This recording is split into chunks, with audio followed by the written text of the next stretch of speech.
Salut à tous les amis, 2 jours pour quelques réglages justement pour qu'on puisse véritablement vous retrouver les amis. Heureux de vous rencontrer encore une nouvelle fois. Je vous lirai un commentaire par rapport à toutes ces actualités footballistiques. On va passer par la Ligue africaine des champions, sans oublier la Coupe CAF. Et puis aussi, n'oubliez pas qu'il y aura des officiels du jour, sans oublier le Real Madrid et puis le FC Barcelone. Et bien oui, on va faire un petit tour également, un petit détour en English Premier League, parler de Pep Guardiola tout de suite sur le continent africain avec le match Mali, bimensuel malien des sports, qui nous parle des coupes africaines des clubs. Le Mali sur le pont. Alors, les deux représentants maliens, le Djoliba AC dans un premier temps et le Stade malien joue la manche allée du second tour préliminaire ce samedi 14 septembre à Bamako et à Monrovia. En Ligue des Champions, le Djoliba croise le fer avec la Skodkara du Togo ce samedi à 16 h au stade du 26 mars de Bamako.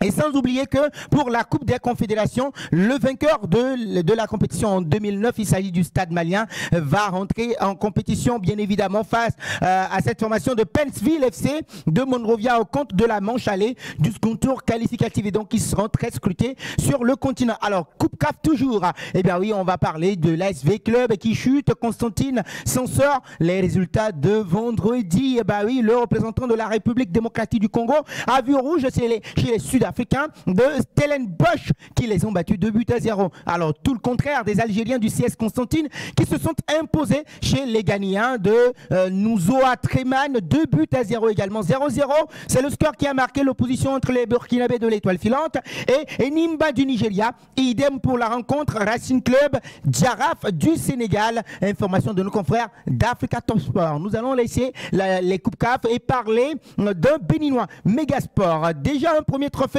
pour Michael Pouté en tant qu'entraîneur. Et il a dit tout simplement avec cette victoire dans une publication faite vendredi dernier.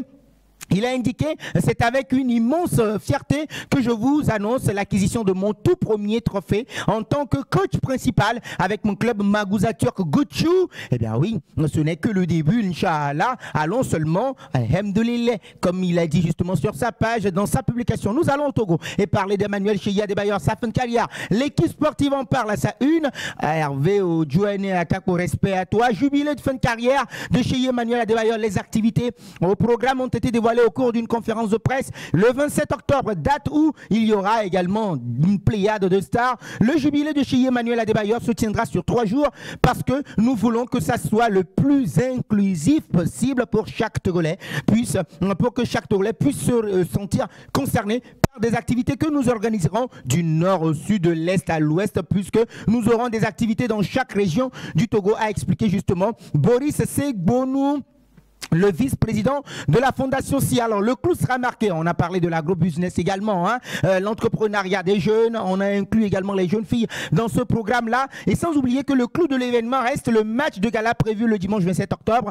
au stade de Kégué, le plus grand stade du Togo, avec la participation d'une pléiade, d'une trentaine d'internationaux qui seront attendus à Lomé. Foot.tg reprend également l'information, le programme du jubilé de fin de carrière d'Emmanuel Cheya Adebayor. Sans oublier que dans la même soirée de ce samedi, il y est prévu un concert géant au stade Omnisport de Lomé avec la participation d'artistes ghanéens, nigériens et togolais. Donc l'accès de réjouissance est offert gratuitement. Information de nos confrères de foot.tg avec Arnaud Boko à qui je fais un clin d'œil assez spécial. Nous allons au Maroc parler d'Abdessamad El Alzouli qui offre la victoire au Betis Séville, sa première de la saison en Ligue espagnole lors de la 5e journée. Bah oui, le 360 relaie l'information, une domination des Verdi Blancos. Et c'est à la 74e minute lorsque Abdessamad El Alzouli ouvre enfin le score. Et quelques minutes plus tard, c'est un autre ancien joueur du Barça, Victor Roque, qui scelle le sort du match en doublant la mise à la 86e minute. Donc ce but permet au Real Betis de respirer et d'assurer justement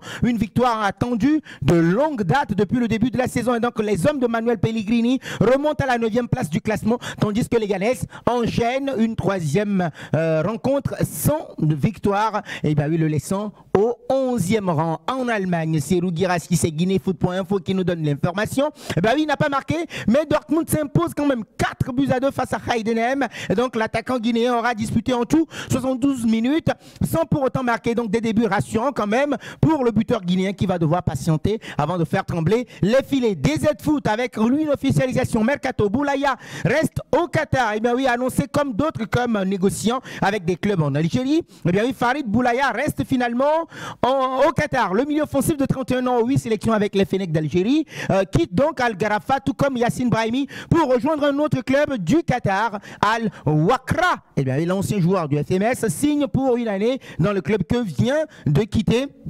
Mohamed Benyetou. Nous allons au Sénégal parler de Sadio Mané. Sadio Mané, alors, nos confrères des www.afriquesport.net nous parlent de son actualité. Finalement, il va rester. Mais ce n'est pas tout. Il se peut qu'il parte finalement. Pourquoi il va rester? La principale raison du report de cette transaction est que la fermeture du marché des transferts en Arabie Saoudite est arrivée depuis le 2 septembre. Et donc, cette situation complique la possibilité pour Al Nasser de remplacer Sadio Mané à temps. Et donc, le club de Riyad souhaite s'assurer de trouver un remplaçant avant de laisser partir l'attaquant sénégalais. Mais ce n'est pas tout. La précision est à ce niveau. Alors, Al Nasser, justement, où évolue actuellement Sadio Mané, s'avère complexe les négociations. Et donc, selon le journal Photomac plutôt, donc un départ semble plus probable en janvier prochain. Sadio Mané, pour l'instant, reste à Al Nasser. Et hier, il a joué ce match très important de la 4e journée de la Saudi Pro League face à Al Ahly, où il n'a pas réussi à s'imposer, mais match nul, un but partout en toute fin de rencontre. Cam Foot, Roger Mila charge André Onana et Vincent Aboubakar. Vous l'aurez compris, nous sommes au Cameroun. Des joueurs qui racontent n'importe quoi, des joueurs qui disent que Marc Brice est leur patron. Où? Dans quel pays un entraîneur est le patron des joueurs? Mais c'est de la rigolade ou quoi? On devient un pays de football de 1800. Bah oui, et même en 1800, c'était mieux dirigé. Il ne s'est pas arrêté là. Nos confrères ont continué justement ses propos. Le héros camerounais du mondial 1990 ne s'est pas arrêté là. Il a également pris à partie le capitaine des Lions indomptables, Vincent Boubacar. Ils sont les patrons de l'équipe. Un capitaine doit taper la main sur la table pour dire que ça suffit. On les oblige seulement à mal parler du président de la FECAFOOT. Les amis, partagez-vous les réactions de Roger Mila, la légende du football camerounais et africain quand même, sur cette situation qui prédomine au Cameroun. Les amis, je vous lis en commentaire, vous partagez vos avis. Ce qui va nous amener en Angleterre avec les journaux britanniques qui n'ont Dieu que pour cet homme, Pep Guardiola, avec 115 charges justement sur son club, et il estime que tout le monde veut voir son équipe être sanctionnée. You are all out to get out. Oui, vous êtes là pour nous avoir tout simplement. Premier League rivals want us found guilty. Mons Pep. Oui, tout le monde veut voir des points retirés à Manchester City. Mirrorsport également avec le même titre. You are all out to get us. Everyone wants City punished. Tout le monde veut que Manchester City soit puni. À la une également du Daily Express Sport. They are all out to get us. Oui, Guardiola believes rivals are punishing for City punishment over alleged financial doping. Oui, pour vous voyez le fair play financier, tout ce qui va avec, et donc il se peut qu'on lui retire les points. Alors, d'un autre côté, sur d'autres tabloïds également, on annonce le derby du nord d'Angleterre. Tottenham face à Arsenal avec un certain Bukayo Saka à la une pour dire bring it on. Il faut ramener ce duel à la maison. Pourquoi? Parce qu'Arsenal vise le top des tops. Ça fait la deuxième fois consécutive qu'ils ont terminé deuxième en English Premier League, et à la une également. No excuses. Arsenal must make light of injuries in North London Derby. Arsenal doit s'abstenir ou bien doit faire abstraction des blessures pour pouvoir ramener la victoire dans ce derby du nord d'Angleterre. En Italie, la Gazzetta dello Sport nous parle justement du Milan AC qui a des rendez-vous importants tout au long de la semaine prochaine.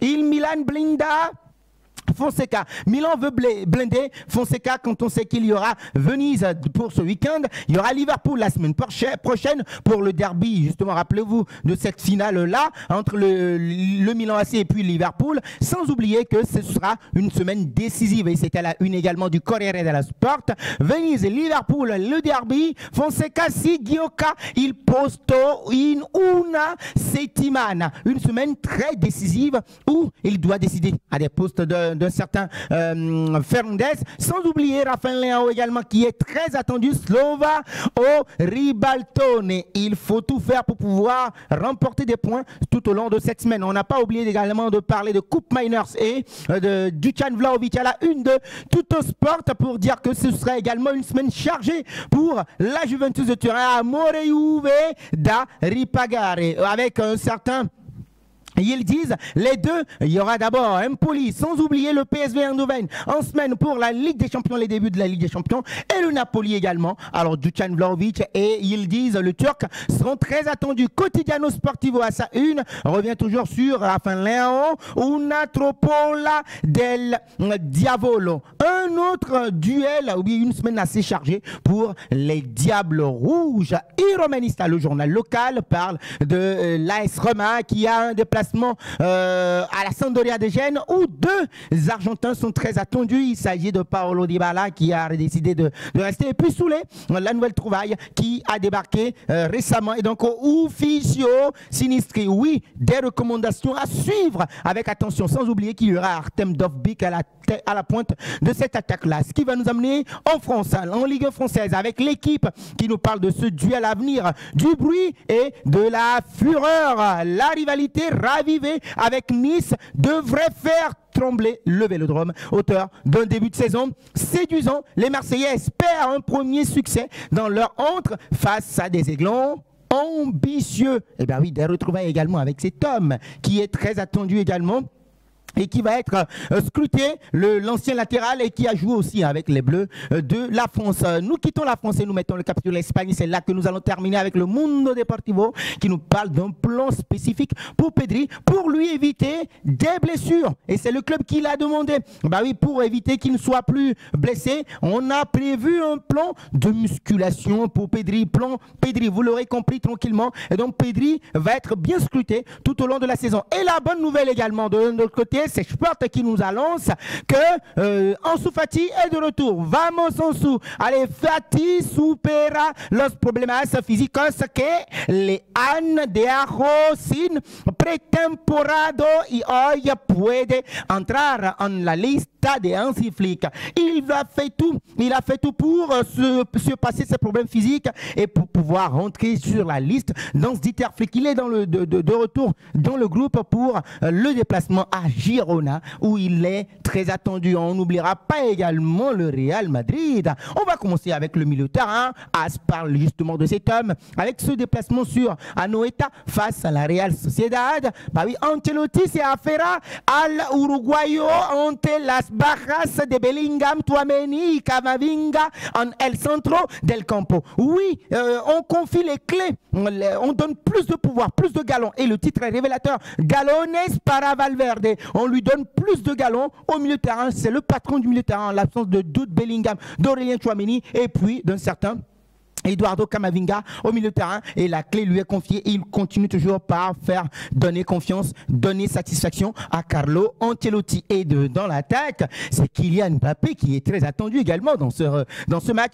face à la Real Sociedad. Marca, on parle à ça, une el française, Yatumbo à la Madrid, con 3 goles, Champions. Oui, il a déjà marqué 3 buts et il fait tomber le Real Madrid en Ligue des Champions, on en a parlé. Sans oublier que Mbappé amenaza de nouveau. Kylian Mbappé menace encore de nouveau et il a faim de pouvoir marquer son territoire une fois pour de bon au Real Madrid. Va-t-il pouvoir y arriver, les amis? Moi, je vous lis en commentaire.